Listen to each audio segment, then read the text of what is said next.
রহমতুল্লাহি ওয়া বারাকাতুহু। আজকে আমাদের প্রথমত ভিডিও তো হয়েছে যে সিনহা টেলিকম থেকে কিভাবে আপনি কারেন্ট বিলটা দিবেন, মানে পল্লী বিদ্যুৎ বিলটা যে আছে এই বিলটা কেমনে দিবেন।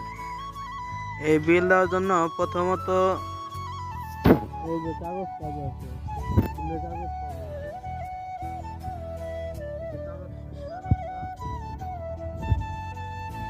কাগজের থেকে আপনি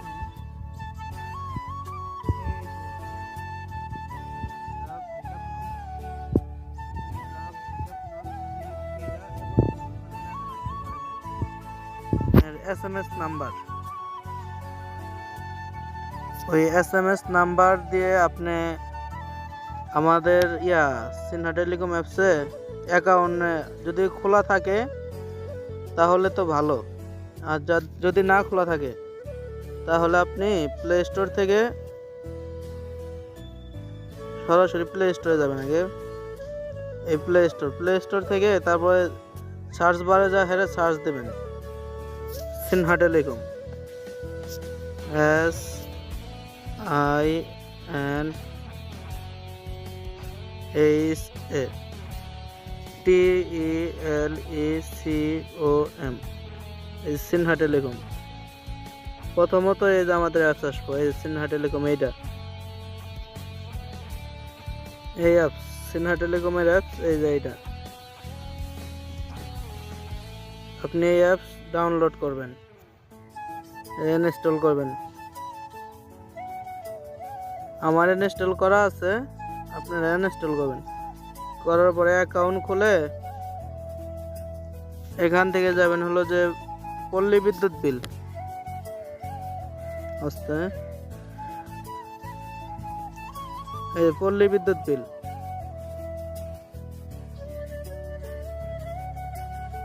এই পল্লী বিদ্যুৎ বিলে যাবেন। যাওয়ার পরে আপনার যদি প্রিপেইড পোস্টপেইড এরকম তো আছে, আপনি সিলেক্ট করবেন হলো এই যে এটা সিলেক্ট করবেন প্রিপেইড। এটাতে চাপ দেওয়ার পরে আপনি SMS নাম্বার অথবা গ্রাহক হিসাব নাম, এইটা যেমন আঙ্গুটা 10-3-08-67-9-8230 বিল অ্যামাউন্ট, আপনার অ্যামাউন্ট যা আসবে, আপনার অ্যামাউন্ট যা আছে তাই। এই যে আমার অ্যামাউন্ট হয়েছে 298 টাকা, এই 298, এই 298 টাকা। তারপর যদি আপনি গ্রাহকের নাম্বার দিলেও দিতে পারবেন, নিজের নাম্বার দিলেও দিতে পারবেন। আপনি গ্রাহকের নাম্বারটাই দিবেন, যেমন এই যে আমি আমার গ্রাহকের নাম্বার দিয়ে দিলাম। নোট, আপনি নোটের ভিতরে চাইলে যে গ্রাহকের নামও দিতে পারবেন, এবং কি চাইলে অন্য কিছু দিতে চাইলে তাও দিতে পারবেন। যেমন এই বিলের ভিতরে আমার নামটাই দিয়ে দিলাম। তারপরে মাস, কোন মাসের বিল, এইটা নভেম্বর, এই যে আমার বিল নভেম্বর মাসের বিল।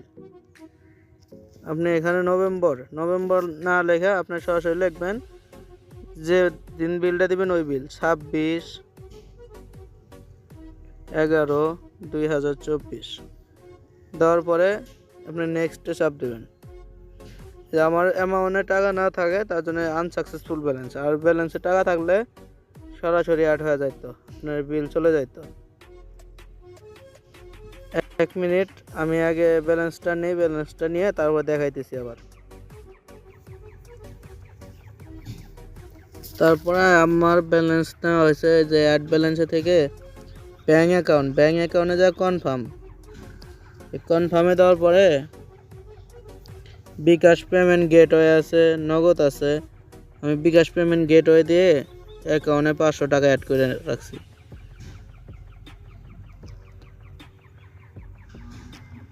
500 টাকা অ্যাড করার পরে ব্যাংকে সিলেক্ট করা লাগবে, বিল দিতে গেলে ব্যাংকে সিলেক্ট করা লাগবে। এই যে আমার ব্যাংকে আছে 500 টাকা। যদি পল্লী বিদ্যুৎ বিল দিতে গেলে ব্যাংকে টাকা অ্যাড করা লাগবে। অ্যাড করার পরে এই যে এখন আমি বিলে গেলাম, পোস্টপেড বিল, তারপরে আর কি আমার হিসাব নাম্বার দিয়ে দিলাম আমি 10-3-08-679-8-230। তারপর আমার বিলের অ্যামাউন্ট দিয়ে দিলাম, গ্রাহকের নাম্বার, নোট, তারপরে আগের মতোই সব কিছু আগের মতোই, আগের যেটুকু আসলে ওইটুকুর মতোই। নেক্সট দেওয়ার পরে আমার ব্যালেন্স, আনসাকসেসফুল ব্যালেন্সের নিউ অ্যাকাউন্ট, যে কারণে আমার ব্যালেন্সটা সমস্যা আছে, একটু ব্যালেন্সটা সই করা হয় নাই এখনও। তখন আমার ঠিক হয়ে গেছে। নেক্সটে চাপ দেওয়ার পরে বিল চলে যাওয়ার জন্য আপনার পিন চাবে, যে পিনটা ওই পিন দিতে হবে। অ্যাকাউন্ট খোলার সময় যে পিন দেওয়া হয়েছে, আমার পিন 1122। এই যে আমার বিল চলে গেছে, আমার যে বিলটা চলে গেল, আমার কোনো চার্জ কিচ্ছু কাটে নাই। এরকমভাবে আপনি আনলিমিটেডভাবে বিল দিতে পারবেন।